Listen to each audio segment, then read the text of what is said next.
के इस वीडियो में हम 2023 में दिए गए सभी पुरस्कार और सम्मान को डिस्कस करेंगे। और दोस्तों हमेशा की तरह सभी क्वेश्चन को बिल्कुल डिटेल में विथ एक्स्ट्रा फैक्ट के साथ में डिस्कस करेंगे। तो आइए दोस्तों बिना किसी देरी के शुरुआत कर लेते हैं नंबर फर्स्ट क्वेश्चन से। और नंबर फर्स्ट क्वेश्चन है, जनवरी 2023 में किसे असम राज्य का सर्वोच्च नागरिक पुरस्कार असम वैभव से सम्मानित किया गया है। दोस्तों असम का सर्वोच्च नागरिक पुरस्कार कौन सा है? असम वैभव। और ये 2023 में डॉक्टर तपन सेकिया के लिए दिया गया है। बी ऑप्शन करेक्ट हो जाएगा। और इनको ये पुरस्कार कैंसर देखभाल के क्षेत्र में दिया गया है। और यदि हम बात करें कि 2022 का असम वैभव किसको दिया गया था, तो उद्योगपति रतन टाटा के लिए दिया गया था। इसी क्रम में नेक्स्ट क्वेश्चन है, महाराष्ट्र सरकार ने महाराष्ट्र भूषण अवार्ड 2022 किसे देने की घोषणा करी है? सही आंसर हो जाएगा दोस्तों नंबर सी, दत्तात्रेय नारायण धर्माधिकारी के लिए। जो नारायण धर्माधिकारी हैं ये कौन है? ये प्रसिद्ध सामाजिक कार्यकर्ता हैं। और जो महाराष्ट्र भूषण अवार्ड है ये महाराष्ट्र सरकार के द्वारा दिया जाने वाला महाराष्ट्र का सबसे बड़ा अवार्ड है।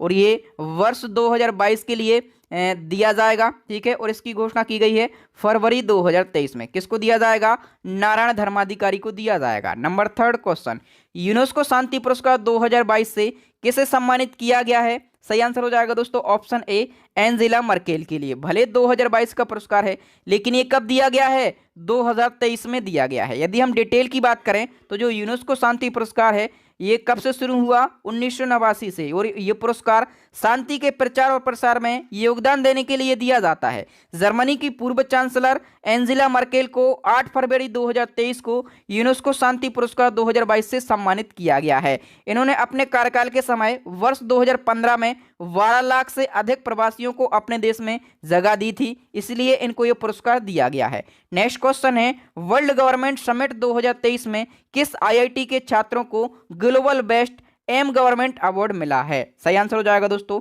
आईआईटी इंदौर के छात्रों को यह अवार्ड दिया गया है। डिटेल की हम बात करें तो वर्ल्ड गवर्नमेंट समिट 2023 का आयोजन यूएई के दुबई में किया गया। 13 से 15 फरवरी तक इसका आयोजन किया गया। और इसी समिट में आईआईटी इंदौर के छात्रों को global best M government award प्राप्त हुआ है।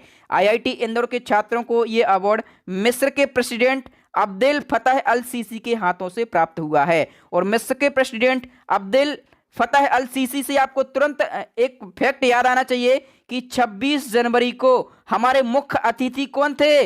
भैया यही थे मिस्र के प्रेसिडेंट। तो ये फैक्ट भी आपको याद रखना है।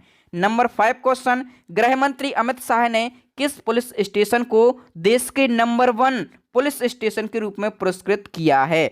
सही आंसर हो जाएगा दोस्तों अस्का पुलिस स्टेशन, ठीक है। और जो अस्का पुलिस स्टेशन है ये उड़ीसा राज्य के गंजम जिले में स्थित है। कहां पर? उड़ीसा राज्य के गंजम जिले में स्थित है। नेक्स्ट क्वेश्चन, सुभाष चंद्र बोस आपदा प्रबंधन पुरस्कार 2023 के लिए किस संगठन को चुना गया है? दोस्तों सुभाष चंद्र बोस आपदा प्रबंधन पुरस्कार ये आपदा प्रबंधन के क्षेत्र में उत्कृष्ट योगदान करने वाले व्यक्तियों को और संस्थानों को दिया जाता है।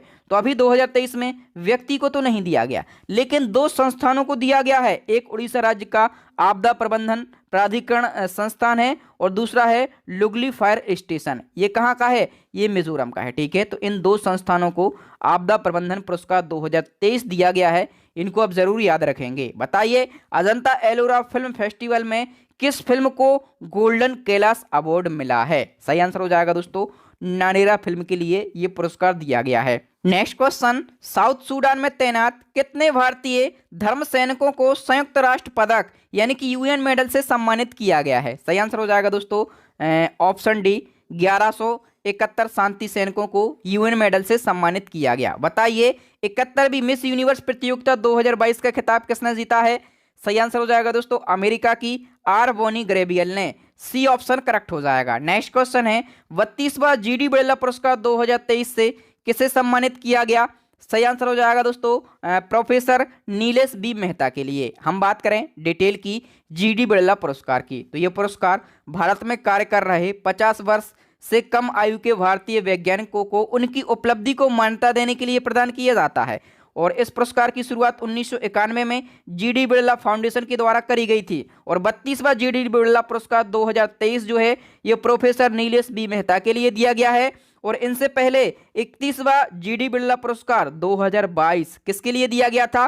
प्रोफेसर नारायण प्रधान के लिए दिया गया था। दोस्तों मैं आपको बार बार बोलता हूं कि कम समय में आप कितने टॉपिक के वीडियो देखेंगे। यदि आप कम समय में पूरे साल के करंट अफेयर्स को पढ़ना चाहते हैं या फिर आपका एग्जाम नजदीक है और आप पूरे साल के करंट अफेयर्स के सभी टॉपिक को, सभी इंपॉर्टेंट क्वेश्चन को रिवाइज करना चाहते हैं, तो इसके लिए हमारी ई बुक को बाय कर लीजिए और इस ई बुक से आप तैयारी कीजिए। तो आप भी कहेंगे वाह सर, पहले से आप कहाँ थे, पहले आपने क्यों नहीं बताया। और जो बच्चे इस ई बुक को बाय कर चुके हैं, यदि आप उनके फीडबैक पढ़ेंगे तो आप 1 सेकंड की देरी नहीं लगाएंगे और इस ई बुक को बाय करेंगे और सरकारी नौकरी हासिल करके रहेंगे। नेक्स्ट क्वेश्चन, जनवरी 2023 में किस एयरपोर्ट ने वेस्ट सस्टेनेबल ग्रीनफील्ड एयरपोर्ट का अवार्ड जीता है? सही आंसर हो जाएगा दोस्तों ऑप्शन सी, मनोहर इंटरनेशनल एयरपोर्ट में। और दोस्तों यदि हम बात करें कि मनोहर इंटरनेशनल एयरपोर्ट का पुराना नाम क्या था, तो आप लोगों ने सुना होगा ग्रीनफील्ड इंटरनेशनल एयरपोर्ट, और जनवरी 2023 में ही इसका नाम बदला गया और ग्रीनफील्ड इंटरनेशनल एयरपोर्ट का नया नाम हो गया है मनोहर इंटरनेशनल एयरपोर्ट। नेक्स्ट क्वेश्चन है, ब्रिटेन में इंडिया यूके अचीवमेंट ऑनर्स के द्वारा लाइफ टाइम अचीवमेंट अवार्ड 2023 से किसे सम्मानित किया गया?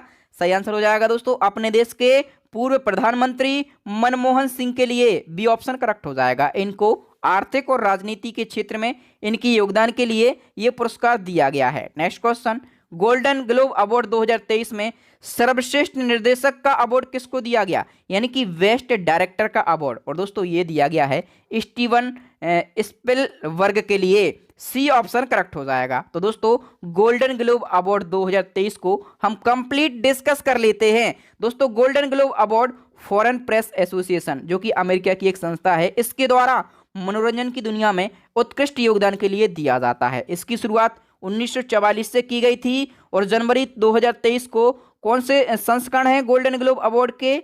80वां संस्करण है। ठीक है, और हम बात करें कि इसका आयोजन कहां पर किया गया, अमेरिका के लॉस एंजल्स में इसका आयोजन किया गया। और दोस्तों एक मोस्ट इंपोर्टेंट फैक्ट याद रखना है कि गोल्डन ग्लोब अवार्ड प्राप्त करने वाले पहले भारतीय हैं AR रहमान। इनको 2009 में यह अवार्ड दिया गया। अब गोल्डन ग्लोब अवार्ड 2023 की बात करें तो बेस्ट सॉन्ग का अवार्ड दिया गया है MM कीरावानी के लिए और RRR फिल्म के लिए। और हम बात करें कि किस गाने को बेस्ट सॉन्ग का अवार्ड दिया गया है, नाटू नाटू सॉन्ग के लिए दिया गया है। ठीक है, और ये सॉन्ग पहला भारतीय सॉन्ग है जिसे गोल्डन ग्लोब अवार्ड दिया गया है। तो इसके गीतकार भी पूछे जाएंगे, चंद्र बोस इसके गीतकार हैं। और दोस्तों बेस्ट पिक्चर का अवार्ड जो है ड्रामा श्रेणी में, ये दी फेबलमैन्स पिक्चर को दिया गया है। इसके डायरेक्टर कौन है? Best Steven Spielberg. ठीक है, और इन्हीं को दिया गया है बेस्ट डायरेक्टर का अवार्ड। ठीक है, और किस मूवी के लिए? तो इसी मूवी के लिए दिया गया है, दी फेबलमैन्स मूवी के लिए। ठीक है, तो दोनों को आपस में रिलेट करके याद रखेंगे। बेस्ट एक्टर का अवार्ड दिया गया है ऑस्टन बटलर के लिए एल्विस मूवी के लिए। बेस्ट एक्ट्रेस का अवार्ड केट विलिंचेट के लिए दिया गया तार फिल्म के लिए। और बेस्ट ड्रामा सीरीज का जो अवार्ड है ये हाउस ऑफ द ड्रैगन के लिए दिया गया। तो ये सारे फैक्ट आप याद रखेंगे। इन्हीं फैक्टों में से एक क्वेश्चन आपके एग्जाम में पूछा जाएगा। बताइए कि बाफ्टा अवार्ड की शुरुआत कब की गई थी? तो बाफ्टा अवार्ड की शुरुआत जो है ये 1949 से की गई थी। यदि हम बाफ्टा अवार्ड 2023 की बात करें तो इसका कौन सा संस्करण है? तो अभी 76वां संस्करण है, यानी कि 76 इसका एडिशन है। और बाफ्टा जो टर्म है इसका फुल फॉर्म होता है British academy of film and television award. और जो 76वें बाफ्टा अवार्ड का आयोजन है ये फरवरी 2023 को लंदन के रॉयल फेस्टिवल हॉल में किया गया। शुरुआत मैंने बताया कि 1949 में इनकी शुरुआत करी गई थी और अभी 2023 में बेस्ट फिल्म का award all quite on the western front movie के लिए दिया गया। बेस्ट डायरेक्टर का अवार्ड एडवर्ड वर्जर के लिए दिया गया है और बेस्ट एक्टर का अवार्ड ऑस्टन बटलर के लिए दिया गया। बेस्ट एक्ट्रेस का अवार्ड केट विलिंचेट के लिए दिया गया है। नेक्स्ट क्वेश्चन की बात कर रहे हैं ग्रैमी अवार्ड की। तो ग्रैमी अवार्ड बताइए किस क्षेत्र में दिया जाता है? ग्रैमी अवार्ड फटाफट से कमेंट कीजिए। आप लोग कमेंट नहीं करते तो मुझे कैसे पता चलेगा कि आप लोग कितना सीख रहे हैं। जो मैं दिन रात मेहनत आप लोगों के लिए कर रहा हूं ये कुछ अच्छी साबित हो रही कि नहीं हो रही। ग्रैमी अवार्ड संगीत के क्षेत्र में दिया जाता है। बी ऑप्शन करेक्ट हो जाएगा। अब ग्रैमी अवार्ड 2023 से कितने क्वेश्चन बन सकते हैं उन सभी की बात कर लेते हैं। तो ग्रैमी अवार्ड संगीत में दिया जाने वाला विश्व का सबसे बड़ा यानी कि प्रतिष्ठित अवार्ड है। ये कब से शुरू हुआ? 1959 से शुरू हुआ।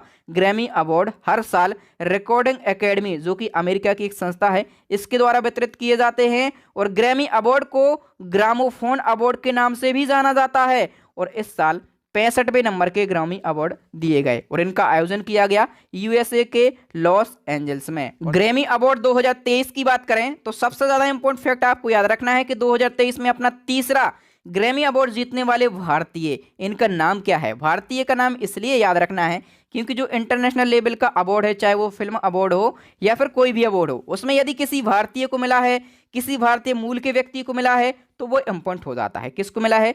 रिक्की केज के लिए मिला है। और किस कैटेगरी में? तो बेस्ट इमर्सिव एल्बम कैटेगरी में इनको ये अवार्ड दिया गया।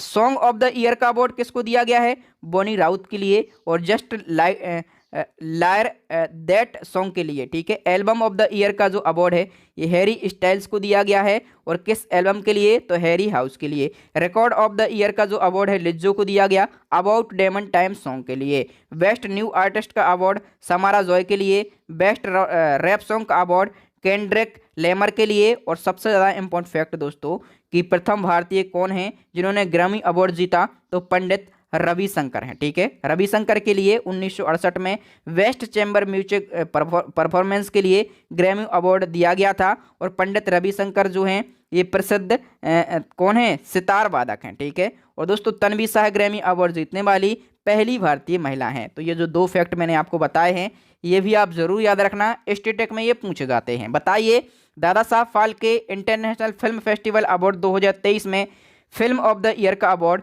किस फिल्म ने जीता है? सही आंसर हो जाएगा दोस्तों ऑप्शन सी, RRR फिल्म ने। और इस फिल्म के डायरेक्टर कौन है? SS राजामौली इस फिल्म के डायरेक्टर हैं। अब दादा साहब फाल्के अवार्ड से जितने भी फैक्ट बन सकते हैं वो देख लीजिए। वेस्ट फिल्म का अवार्ड दी कश्मीर फाइल्स ने जीता है। और फिल्म ऑफ द ईयर का अवार्ड RRR मूवी ने जीता है। बेस्ट एक्टर का अवार्ड रणबीर कपूर ने जीता है ब्रह्मास्त्र मूवी के लिए। बेस्ट एक्ट्रेस का अवार्ड आलिया भट्ट ने जीता है गंगूबाई काठियावाड़ी मूवी के लिए, गंगूबाई। और हम बात करें कि बेस्ट डायरेक्टर का अवार्ड तो R वाल्की ने जीता है। और बेस्ट सपोर्टिंग रोल में एक्टर का अवार्ड जीता है मनीष पॉल ने। और बेस्ट वेब सीरीज की बात करें तो रुद्र दी एज ऑफ डार्कनेस, ठीक है, इस सीरीज ने जीता है। और बेस्ट टेलीविजन सीरीज की बात करें तो अनुपमा सीरीज ने जीता है। नेक्स्ट क्वेश्चन क्या है? International federation of film critics के द्वारा किस फिल्म को अब तक की सर्वश्रेष्ठ भारतीय फिल्म घोषित किया गया है? इसका सही आंसर हो जाएगा दोस्तों पांथेर पाचाल मूवी के लिए। और ये कब रिलीज हुई थी? 1955 में रिलीज हुई थी। और इस फिल्म के डायरेक्टर का नाम यदि पूछा जाए तो इस फिल्म के डायरेक्टर का नाम क्या है? सत्यजीत रे जो हैं इस फिल्म के डायरेक्टर हैं। Next question, freedom of the city of London award 2023 से किसे सम्मानित किया गया? सही आंसर हो जाएगा दोस्तों ऑप्शन ए, ब्रिटिश इंडियन उद्यमी मनीष तिवारी के लिए। नेक्स्ट क्वेश्चन, 8वां कन्हैयालाल सेठिया पुरस्कार 2023 किसे मिला है? सही आंसर हो जाएगा दोस्तों के सच्चिदानंदन के लिए। के सच्चिदानंदन कौन है? तो ये आधुनिक कवि और आलोचक हैं। नेक्स्ट क्वेश्चन है, राजा राम मोहन राय राष्ट्रीय पुरस्कार 2023 किसे मिला है? सही आंसर हो जाएगा ऑप्शन डी, ABK प्रसाद के लिए। ये और इनको पत्रकारिता के प्रति इनके योगदान के लिए यह पुरस्कार दिया गया है। नेक्स्ट क्वेश्चन, संसद रत्न पुरस्कार 2023 कुल कितने सांसदों को दिया गया? सही आंसर हो जाएगा दोस्तों ऑप्शन सी, 13 सांसदों के लिए। और इस टॉपिक पर मैंने एक डेडिकेटेड वीडियो बनाया है बिल्कुल डिटेल में। हालांकि कुछ डिटेल को हम डिस्कस कर लेते हैं। तो संसद रत्न पुरस्कार 2023 जो है ये डॉक्टर APJ अब्दुल कलाम के सुझाव के आधार पर शीर्ष प्रदर्शन करने वाले सांसदों को सम्मानित करने के लिए शुरू किया गया। 2010 में शुरू किया गया। 2023 में इसका 13वां संस्करण है। और 2023 में टोटल 13 सांसदों को यह पुरस्कार दिया गया।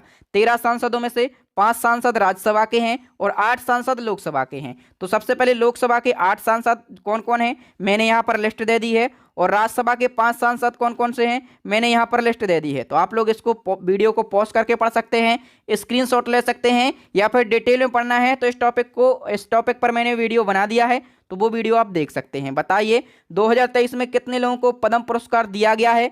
तो 2023 में यदि हम बात करें पद्म पुरस्कार की तो 106 लोगों को पद्म पुरस्कार वितरित किए गए हैं। इन 106 लोगों में से यदि हम बात करें पद्म विभूषण, तो ये 6 लोगों को दिया गया, पद्म भूषण 9 लोगों को दिया गया और पद्म श्री 91 लोगों को दिया गया। ठीक है, कौन कौन सी फेमस पर्सनालिटियां हैं, तो यदि मैं डिटेल में बताऊंगा तो कम से कम 20 से 25 मिनट इसी में लगेंगे और वीडियो बहुत ज़्यादा लेंदी हो जाएगा। और जो इस प्रकार के इम्पोर्टेंट टॉपिक होते हैं इन पर ऑलरेडी मैं वीडियो बना देता हूं, तो पद्म पुरस्कार पर भी वीडियो आपको डिटेल में मिल जाएगा। आप प्लेलिस्ट को विजिट कीजिए, जितने भी इम्पोर्टेंट टॉपिक हैं उन सभी पर वीडियो मिलेंगे। बताइए, प्रधानमंत्री राष्ट्रीय बाल पुरस्कार 2023 से कितने बच्चों को सम्मानित किया गया? सही आंसर हो जाएगा दोस्तों 11 बच्चों को सम्मानित किया गया है 2023 में, और द्रौपदी मुर्मू के द्वारा ये पुरस्कार दिए गए हैं 11 बच्चों को। ठीक है, यदि हम बात करें कि वो 11 बच्चे कौन कौन से हैं, तो यहाँ पर मैंने लिख दिया है। पहले हैं आदित्य सुरेश, कला और संस्कृति की श्रेणी में केरला से ये बिलोंग करते हैं। दूसरे आदित्य प्रताप सिंह चौहान है, नवाचार के क्षेत्र में छत्तीसगढ़ से बिलोंग करते हैं। अनुष्का जौली समाज सेवा के क्षेत्र में दिल्ली से बिलोंग करती हैं। और हनाया निसार खेल के क्षेत्र में ये जम्मू कश्मीर से हैं। और कोला गाटला अलाना मीनाक्षी खेल के क्षेत्र में आंध्र प्रदेश से हैं। एम गौरवी रेड्डी कला और संस्कृति के क्षेत्र में तेलंगाना से हैं। ऋषि शिव प्रसन्ना नवाचार के क्षेत्र में ये कर्नाटक से हैं। रोशन रामचंद्र इनको वीरता के क्षेत्र में महाराष्ट्र से हैं। सांभव मिश्रा कला और संस्कृति के क्षेत्र में ये उड़ीसा से हैं। सौरजीत रंजीत कुमार खेरे खेल के क्षेत्र में ये गुजरात से हैं। और श्रेया भट्टाचार्य इनको कला और संस्कृति के क्षेत्र में ये कहाँ से हैं, ये हैं असम से। बताइए, डॉक्टर बाबा साहेब अम्बेडकर राष्ट्रीय योगदान पुरस्कार 2023 से किसे सम्मानित किया गया? सही आंसर हो जाएगा दोस्तों ऑप्शन बी, सुनील कृष्णन के लिए। नेक्स्ट क्वेश्चन की बात करें तो किस राज्य की झांकी ने गणतंत्र दिवस 2023 के लिए सर्वश्रेष्ठ झांकी का पुरस्कार जीता है? तो सर्वश्रेष्ठ झांकी का पुरस्कार ये उत्तराखंड की झांकी को दिया गया। तो उत्तराखंड की झांकी ये पहले स्थान पर रही है। ठीक है, हम बात करें कि दूसरा स्थान, तो दूसरा स्थान महाराष्ट्र की झांकी को मिला है और तीसरा स्थान मिला है उत्तर प्रदेश की झांकी को। नेक्स्ट क्वेश्चन, अंग्रेजी भाषा के लिए साहित्य अकादमी पुरस्कार 2022 की विजेता कौन है? सही आंसर हो जाएगा दोस्तों ऑप्शन बी, अनुराधा राय। डिटेल की बात करें तो अनुराधा राय को अंग्रेजी भाषा के लिए साहित्य अकादमी 2022 दिया गया। ठीक है, और इनके उपन्यास all the lives we never lived के लिए दिया गया। ठीक है, अनुराधा राय एक भारतीय उपन्यासकार, पत्रकार और संपादक हैं, कलकत्ता की ये रहने वाली हैं। अब दोस्तों साहित्य अकादमी पुरस्कार 2022 ये इनकी घोषणा कब की गई है? घोषणा की गई है इनकी दिसंबर 2022 में, और ये कब दिए जाएंगे? 11 मार्च 2023 को ये दिए जाएंगे। ठीक है, तो साहित्य अकादमी पुरस्कार 8वीं अनुसूची में शामिल 22 भाषाओं के अलावा राजस्थानी और अंग्रेजी में, यानी कि टोटल 24 भाषाओं में दिए जाते हैं। और 24 भाषाओं में दिए जाते हैं, लेकिन हमें 24 ना पढ़ना है, ना याद करना है, ना पूछे जाते हैं। 4 भाषाओं में हमें याद करना है। हिंदी भाषा के लिए बद्री नारायण को दिया गया है तुमड़ी के शब्द कविता संग्रह के लिए। अंग्रेजी भाषा के लिए अनुराधा रॉय के लिए all the lived we never lived उपन्यास के लिए। संस्कृत भाषा के लिए जनार्दन प्रसाद पांडे के लिए मणि, ठीक है, मणि दीप माणिक्यम कविता के लिए। उर्दू भाषा के लिए अनीस अशफाक के लिए ख्वाब साराप उपन्यास के लिए। ठीक है, तो ये केवल 4 याद रख लो। नेक्स्ट क्वेश्चन है, फरवरी 2023 में किसने एंटरप्रेन्योर ऑफ द ईयर 2022 का खिताब जीता है? सही आंसर हो जाएगा दोस्तों ऑप्शन ए, JSW के चेयरमैन सज्जन जिंदल ने यह पुरस्कार जीता है। नेक्स्ट क्वेश्चन है, किस भारतीय को बांग्लादेश ने विश्व मातृभाषा पुरस्कार से सम्मानित किया है? मोस्ट इंपोर्टेंट क्वेश्चन है। तो दोस्तों इसका सही आंसर हो जाएगा option C, doctor Mahendra Kumar Mishra के लिए। डॉक्टर महेंद्र कुमार मिश्रा की यदि हम बात करें, ये कौन है? तो ये भारतीय शिक्षक हैं और सामाजिक कार्यकर्ता हैं, और इनको बांग्लादेश के ढाका में प्रधानमंत्री शेख हसीना ने अंतर्राष्ट्रीय मातृभाषा दिवस के अवसर पर, अंतर्राष्ट्रीय मातृभाषा दिवस कब होता है? 21 फरवरी। तो 21 फरवरी को विश्व मातृभाषा पुरस्कार 2023 से सम्मानित किया है। चूंकि ये भारतीय टीचर हैं इसलिए क्वेश्चन और भी ज्यादा इंपॉर्टेंट हो जाता है। नेक्स्ट क्वेश्चन, भारतीय मूल के किस फोटोग्राफर ने national geographic picture of the year award 2023 जीता है? सही आंसर क्या हो जाएगा दोस्तों? कार्तिक सुब्रमण्यम ने। और दोस्तों यदि हम बात करें कार्तिक सुब्रमण्यम ने यह पुरस्कार किस फोटो के लिए जीता है, तो मैंने फोटो तो आपको बता दी। इस फोटो का टाइटल इन्होंने क्या रखा? तो डांस ऑफ द ईगल इन्होंने टाइटल रखा, और इसी फोटो के लिए इनको national geographic picture of the year award 2023 दिया गया है। दोस्तों यहां पर हमने 2023 में अभी तक जो इंपोर्टेंट अवार्ड दिए गए हैं उन सभी को डिस्कस किया, और दोस्तों आगे जो अवार्ड दिए जाएंगे उनको भी हम डिस्कस करेंगे। अभी हमने केवल 2023 में जो अवार्ड दिए गए हैं उनको डिस्कस किया है। ठीक है, थैंक यू दोस्तों। जय हिंद, जय भारत, वंदे मातरम।